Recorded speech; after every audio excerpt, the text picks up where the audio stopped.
नवरात्रि पर औषधि हवन से महकेगा वैष्णो देवी दरबार।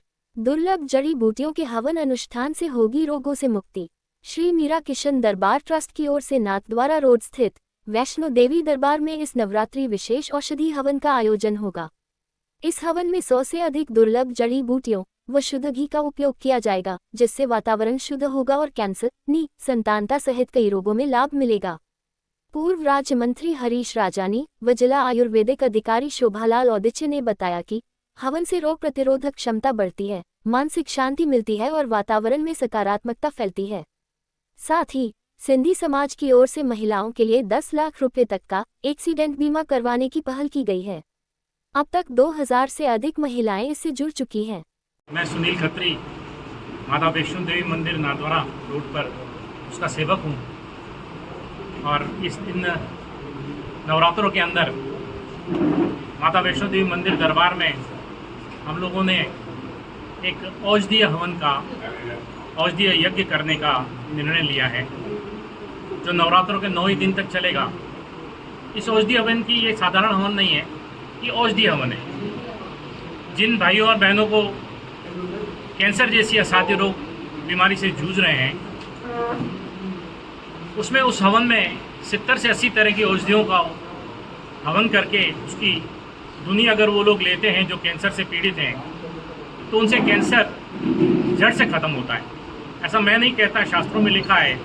और जो हवन की जो किताबें बनी हैं उसमें लिखा है कि अगर कैंसर जनित जो औषधियाँ हैं उनको अगर हवन किया जाता है तो वो कैंसर ठीक होता है। उसमें करना ये है कि जो भी कैंसर पीड़ित है वो आएँ, वो वहाँ करके बैठें और उसकी धुनी लेनी है। धुनी यानी कि जो वो धुआं होता है उसको अपने सांसों के जरिए अंदर लेना है। सांस, साधारण सांस से आपको कुछ भी फर्क नहीं पड़ेगा, आपको अनुलोम विलोम से लेना है या लंबी लंबी सांसें लेना है। हवन 9 दिन तक चलेगा।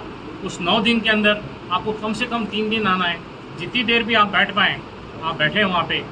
हालांकि माता का भंडारा निःशुल्क चलता है वहाँ, आप भंडारे का आनंद ले सकते हैं। प्लस जो निसंतान दंपत्ति हैं जिन्हें संतान प्राप्त नहीं हो रही है, उसका भी हवन होगा। उसमें भी उनको धुनी लेनी है।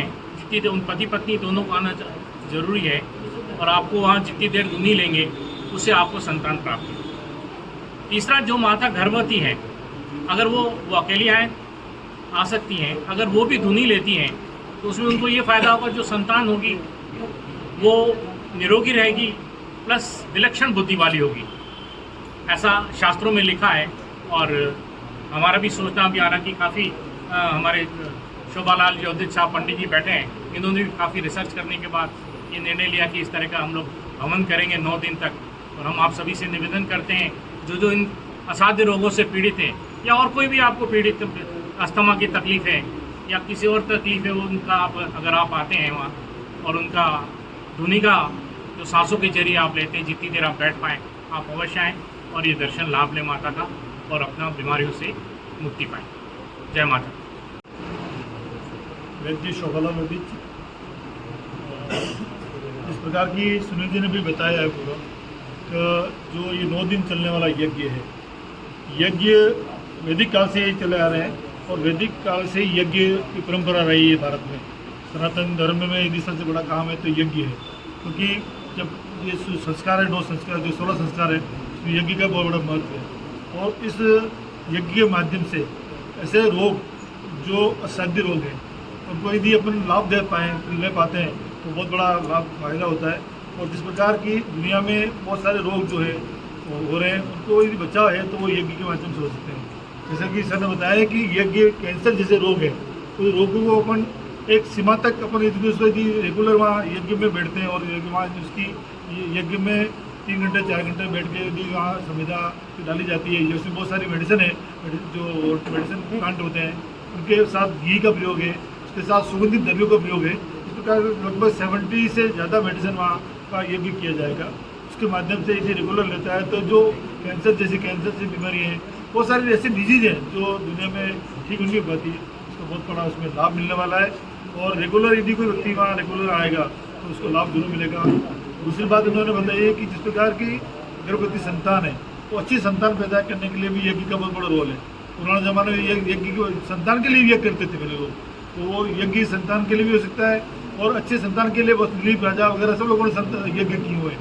तो आपसे निवेदन है कि जो कार्यक्रम जो लोग सुन रहे हैं इसको, जो दंपति यदि वहाँ सब साथ आ सकते हैं तो ठीक है, वरना अकेली गर्भवती महिला भी आ सकती है और वो रेगुलर वहाँ 2-3 घंटे वहाँ रेगुलर रहे और वो यज्ञ के अंदर सामने बैठेगी तो उससे जो आने वाली जो खुशबू है उसके अंदर बॉडी में अनुलोम विलोम के माध्यम से चली जाएगी तो बहुत अच्छी संतान पैदा होगी और एक अच्छी समृद्ध संतान, सुखी संतान और अच्छी बल दृष्टि वाली संतान पैदा होगी, जिसकी बुद्धि अच्छी होगी, वो जो संतान अच्छी पैदा होगी तो पूरा परिवार अच्छा हो सकता है। इस माध्यम से जो सर कर रहे हैं रेगुलर ये 9 दिन का कार्यक्रम है, ये उदयपुर में ऐतिहासिक कार्यक्रम है और इस प्रकार के जो कार्यक्रम है वो उदयपुर की जनता के लिए और जो लोग इसको जो भी दर्शन करने आएंगे उसका लाभ लेंगे। एक बार मैं पूरा परिवार के लिए धन्यवाद देना चाहता हूँ आप सभी के लोगों के माध्यम से। उदयपुर की जनता का बहुत तहे दिल से हार्दिक आभार भी करना चाहती है क्योंकि इस प्रकार का कोई कदम उठा रहा है उदयपुर के स्वास्थ्य के लिए, तो इससे बड़ा कोई कार्य हो नहीं सकता है। तो एक बात बहुत बहुत धन्यवाद आपका। और माध्यम से ये बताना चाहता हूँ कि सिंधी समाज उदयपुर ने अपनी मातृशक्ति महिलाओं के लिए 10 लाख रुपए तक का एक एक्सीडेंटल बीमा निःशुल्क करवाने की बात कही है। हम लोग चाहते हैं हमारे समाज की सभी महिलाएं 18 साल से 70 साल तक की जो हों हमारे झूलेलाल भवन में आएँ, उनका समाज की ओर से 10 लाख रुपए तक का एक्सीडेंटल बीमा कराया जाएगा जिसका व्यय सिंधी समाज करेगा। अब तक हमारे पास 2000 से ज़्यादा हमारी मातृशक्ति बहनों ने अपने फॉर्म भरे हैं। 30 सितंबर तक हम लोग इसको करवा रहे हैं। सिंधी समाज अपनी मातृशक्ति के लिए, अपनी माताओं बहनों के लिए, भगवान न करे किस आकस्मिक स्थिति में उनके साथ पैदा होती है तो 10 लाख रुपए तक का एक बीमा करा रही है जो कि समाज की द्वारा वहन किया जाएगा उसका पैसा। मैं आपके माध्यम से ये चीज़ जनहित तक पहुंचाना चाहता हूं ताकि ये सबको एक फ़ायदा पहुंचे। बहुत बहुत धन्यवाद। Thank you.